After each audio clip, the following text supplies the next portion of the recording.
Hello, hey, this is Matthew Bauer with 4002 and You. I'm here with Nate Brewer, as always, and Allie and Jess from Foster Erie. How you guys doing? Good. Good. You enjoying this nice warm weather we're having? My kids are very excited for the snow.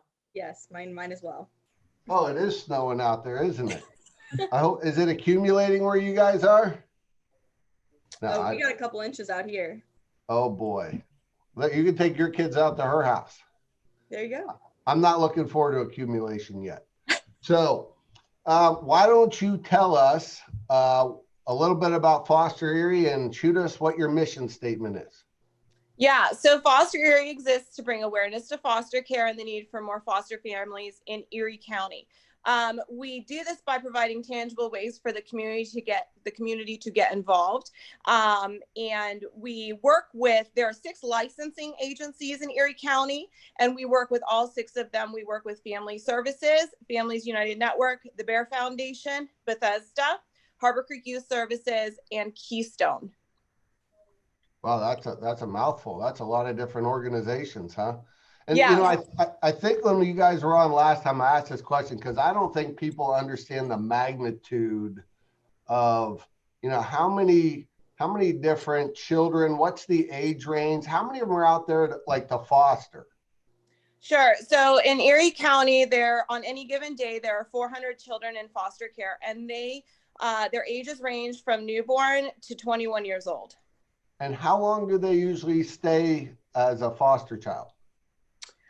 So from the time that they enter foster care to the time they reach permanency, and permanency can look different. It can be that they're returned to their biological family. It can be that they are adopted with their foster family, or they're adopted with another family. And that ranges anywhere from a year to 2 years. Okay. So like right now, how many kids are out there that are like looking for foster parents? Well, that number varies from day to day. It is very busy right now. Unfortunately, due to the pandemic, we've seen an increase in children who need loving and caring foster homes. Gotcha. So you were talking about your bag drive earlier. Can you tell us or give us a sense of what goes on with the bag drive when it starts, how we can participate? Yeah, well, let me give a little bit of background about the bag drive, and then I'll send it over to Allie, and she can kind of highlight some of the things that we are asking for to be put in our bags this year and the drop-off locations. This is actually our 4th year doing the bag drive. The bag drive began 4 years ago. An amazing couple, Alyssa and Curtis Fox, started the bag drive. They saw a need for the children that were coming into foster care. They were coming in with nothing or very little. And so by providing our placement bags, the children are receiving essential items that they may need within the first 48 hours of arriving to a new home. And so this is Foster Erie's 2nd year. There was actually a transition that took place last year. So if you saw our video from last year, or if you've been following the bag drive, this is Foster Erie's 2nd year doing it. In previous years, we have helped over 1,000 children, and this year the community response has been incredible, and we're expecting to help a lot more. So Allie, what is in the bags? Yeah, so this year we have focused on 0 to 10 years old. For bags, last year it was like everything 0 to 18 years old. So this year it's just 0 to 10, and we split it up from 0 to 2 years. And then 2 to 10. So in the 0 to 2 years bag, we have a diaper bag, and then inside the diaper bag is an outfit, pajamas, a swaddler or a receiving blanket, a towel and a washcloth, baby soap and lotion, and that goes in a Ziploc baggie so it doesn't leak out. And then a book. I'm my list left. So a book, wipes, toothbrush and toothpaste, and those need to be fluoride free because of their age, and then socks. And then in the 2 to 10 years old bag, they have a backpack, and in the backpack is an outfit, pajamas, stuffed animal, a towel and a washcloth, a book, toothpaste and toothbrush, underwear and or pull-ups, body wash or shampoo, and again in Ziploc baggies, and then socks in that bag as well. That sounds like what my wife packs from you when we go out of town. So so my question would be, is it better if somebody wants to donate if they bring in items, or is it better if they just donate monetarily? We ask that a full bag be donated. However, we do know that circumstances don't necessarily always allow for that. So we will gladly accept any item. We just ask that the items be in brand new condition, preferably with tags, because we want our children to get the absolute best. So that's one of our asks. Gotcha. So somebody gets to go to shopping for all those different items and put together a bag, kind of like a gift basket, right? But in a bag. Okay. Where is the drop-off site? Like, where do you bring these bags once you've created them? Yeah, so the bag drive starts tomorrow and it goes through December 16th. And people can drop off at BNB Financial Services. Oh, right here in Lawrence Park? Or did they move? Mm-hmm. Go right down the road. Okay.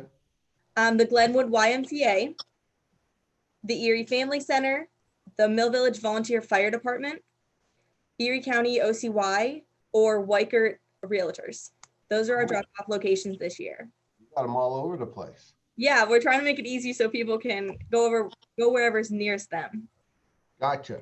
Okay, so I got noted here too, the need for families in Erie. Like, how many families are you looking for right now? How can people participate? Do you have a website they can go to? Give us the whole story. Absolutely. So, I mean, families are needed. Bottom line, there's not really a number to that.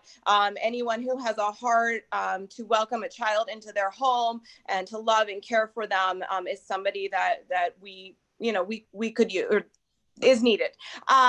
So we have a website is www.fostererie.org.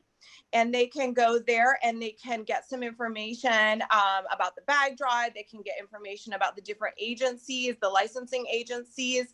But in reality, we know that some people aren't ready to foster, aren't ready to open their home. And so there are a lot of different ways for them to get involved. The most, the one upcoming with our bag drive, but throughout the year on Facebook, we are on Facebook, and we oftentimes post different volunteer opportunities there in different ways, because in reality, everyone can do something to help the children in our community. Great. Hey, thanks for being the two-time participant with 4002 and you. I think, how are you guys connected with us?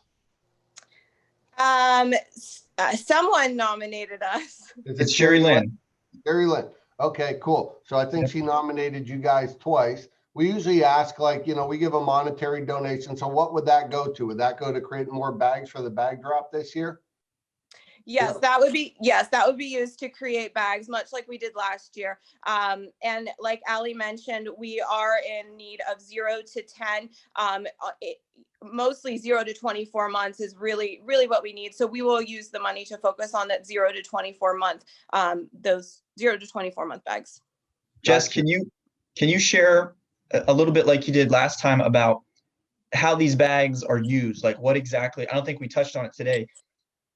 What's the purpose there? Like, because that story was pretty powerful. I remember last year. Yeah. So when a child comes to a new home, like I mentioned, they really have little to nothing.